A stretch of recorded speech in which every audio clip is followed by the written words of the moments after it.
Hey survivalists, welcome back to my channel.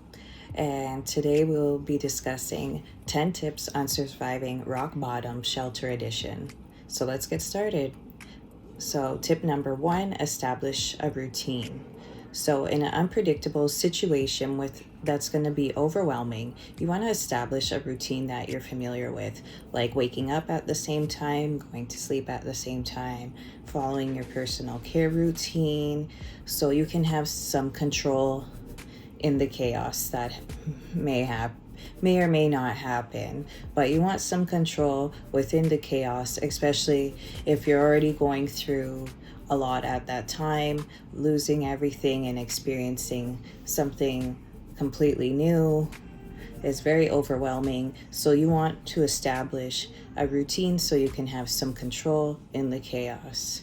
So tip number 2, get involved in shelter activities. There's many activities that they offer, like for instance, painting your nails, waffle making, knitting, etc. So if you're a social butterfly, that might be something you may enjoy. You may connect with other people and make friends or acquaintances. So that's a good way if you are an extroverted person or a social butterfly and you're tired of being locked up in your room. You can participate in the activities that they offer. So, and you have the opportunity to learn new skills, like sometimes they'll bring in people for certain certifications for jobs. So yeah, that might be something you may be interested in instead of constantly thinking about how you lost everything. So tip number 3, stay connected with others. So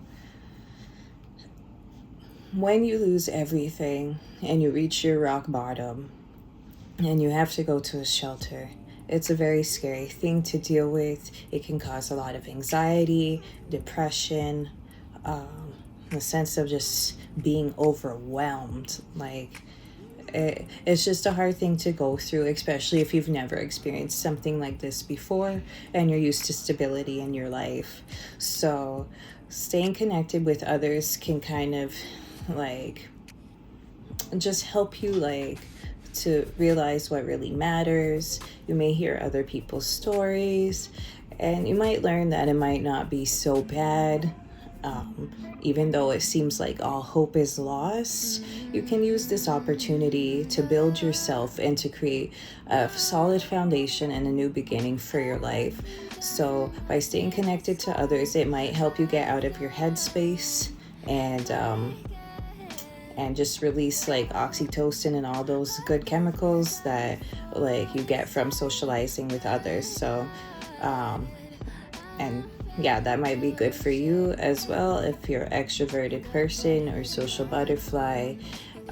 You guys tend to get energized by talking to other people.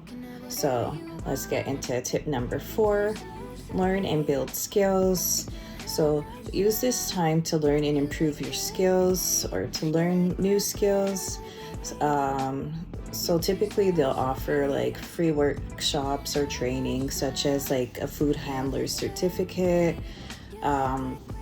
Like just take advantage of it. It's free. You never know what the future may hold. It could lead you to a great opportunity. So if that's something they offer and you have spare time on your hands, why not just like do it? Like instead of just like doing nothing, at least use this opportunity to better yourself and to better your life and to learn something. Even if you don't use it, at least you learned something. Like there's nothing to lose except if you don't try. And this brings us to tip number 5. They may offer like other types of support, like like I guess if you are overwhelmed or you're suffering from anxiety or depression because you just lost everything, or addiction, they may offer services like that, like cognitive behavioral therapy, counseling, regular therapy. There's all types of support, so make sure you take advantage and use it. Use this opportunity to better yourself. Don't be ashamed. Don't be arrogant. This is a time to be humble and to seek help if you need it. The resources are there. Do not regret not taking advantage of what is offered to you. And tip number 6, focus on your mental health. So within the chaos, you need some calm within the chaos. So do things that will help you to improve your mental health in an otherwise chaotic, depressing situation.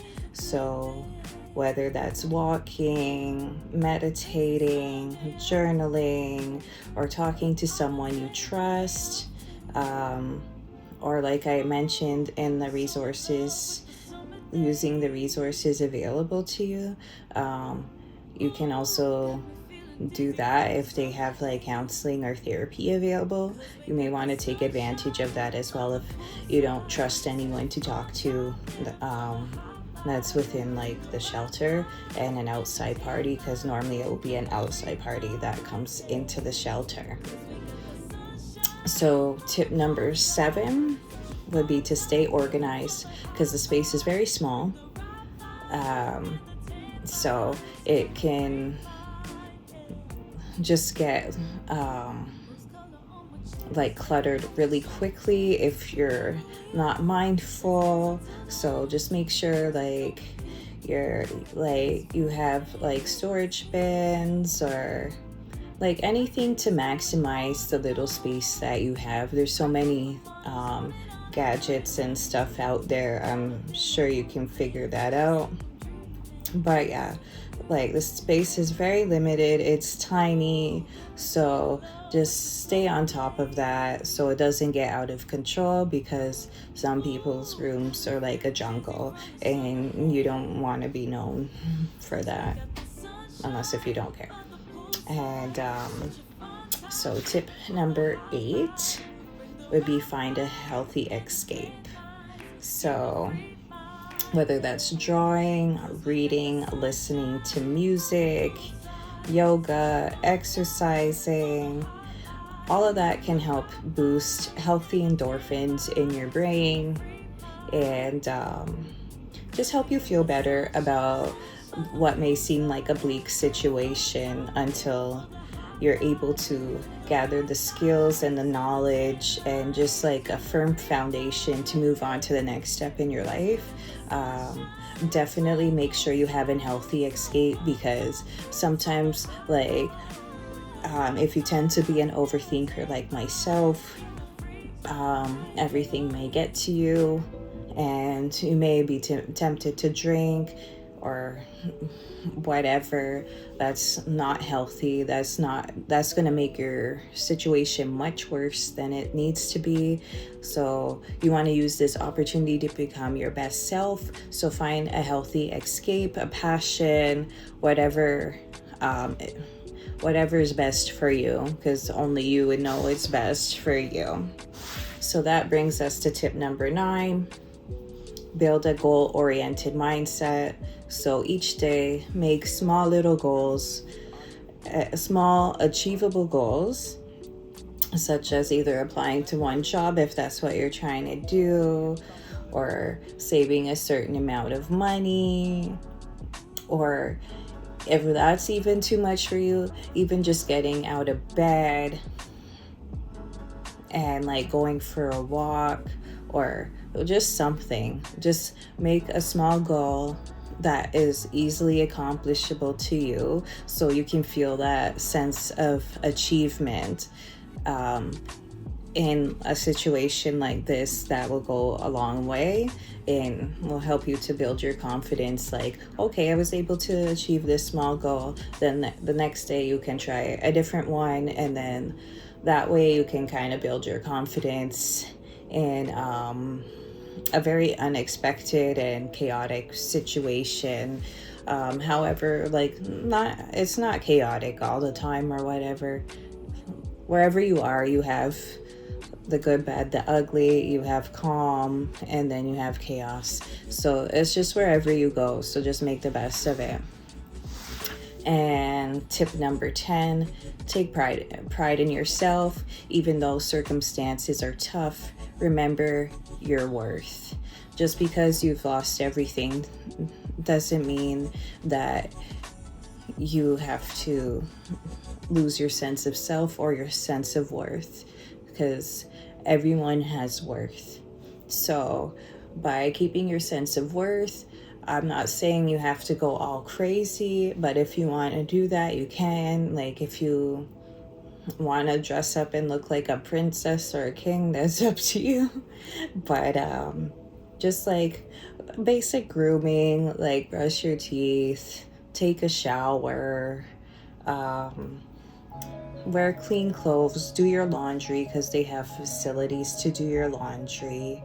And if you are lacking resources, normally they'll have some like in the office downstairs in the shelter. Like, if you need like grooming products or whatever, ask the staff for them. Like, they're there to help you. Like, there's no time to like feel afraid or to be like just be humble and ask for the resources if you need them, because it would be better that you ask. Like, say if you didn't have soap to bathe, it would be better that you ask for that and you're clean, instead of you having too much pride and then you stink and then people are talking about you to your face and behind your back, because that does happen here.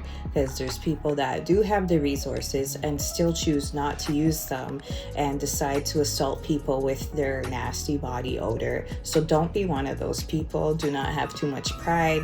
Use the resources available to you. Take pride in yourself. And the first step you can do to take pride in yourself is make sure that you're at least clean. You don't have to be all fancy or wear makeup if you don't want to, but at least be clean. And not even just for yourself, but for the people around you. Please do not assault people with your body odor, because some people have sensitivities to horrible body odor that will make them vomit or have migraines. I've experienced it myself. Do not be one of those people, because people will not like you and they will chat about you to your face and behind your back, and they will complain about you to the staff. So do not be one of those people. Please bathe. And by focusing on your personal growth, taking advantage of the available resources, and staying positive, you can survive and even thrive in a shelter environment. Like I said, it is what you make it. So try and make the best of it and become your best self. Thanks for watching and have a great day. Ta-ta.